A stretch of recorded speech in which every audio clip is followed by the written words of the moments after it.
Hello everybody on the worship team. I thought I would drop in and say a quick hello to you all and just offer you some words of encouragement in this time and just sort of refocus us on worship a little bit. I'm in my little studio where we do all of the virtual church stuff, so it looks quite messy when we're not live on Wednesday or Sunday.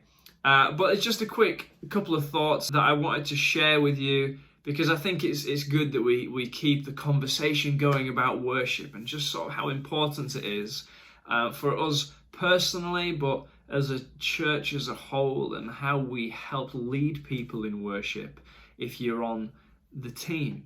The act of sung worship is such an important thing, and the decision to sing and the decision to play an instrument in the form of worship is one that, we should never ever take lightly. And I know you all know that as well. But I think that when we worship, we say certain things. And I'm going to sort of explain what I mean by that. This video is only going to be a couple of minutes.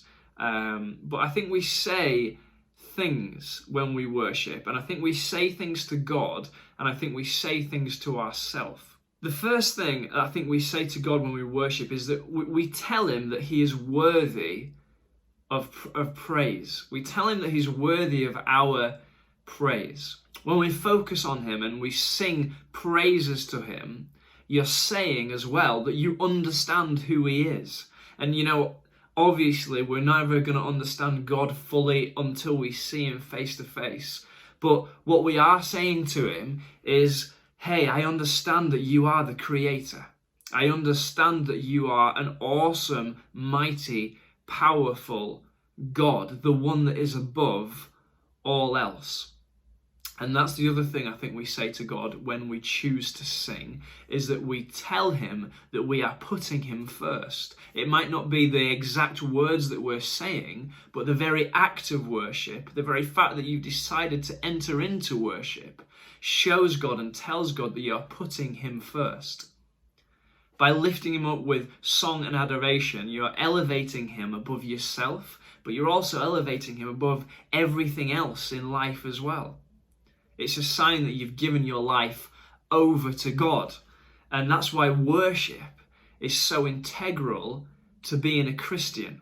It's the expression on the outside of something that hopefully has happened on the inside. And I often think it's a bit like baptism in that way, where the decision and the knowledge that you now have inside comes out as an expression. That's why worship and the Christian walk, they go hand in hand, and you can't really have one without the other.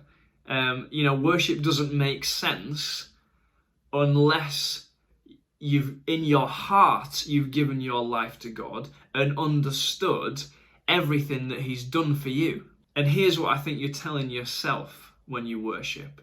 I think when you worship, you're telling yourself that God is bigger than anything else that you might be struggling with, or any situation you find yourself in. You remind yourself who he is, that he is the Prince of Peace, he's your defender, he's your king, he's your savior, and he's your Lord. When you worship, you also tell yourself that this mighty God has gone before you and he's making a way for you. I could talk all day long about worship, but I'm not going to take up any more of your time. And what I really want to leave us with as a team is keep worshiping.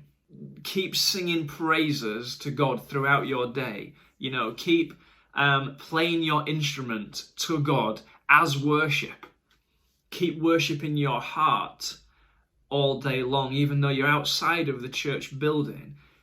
Hey, make it an integral part of your day, because it is the outward expression of something that we feel and we know in our hearts.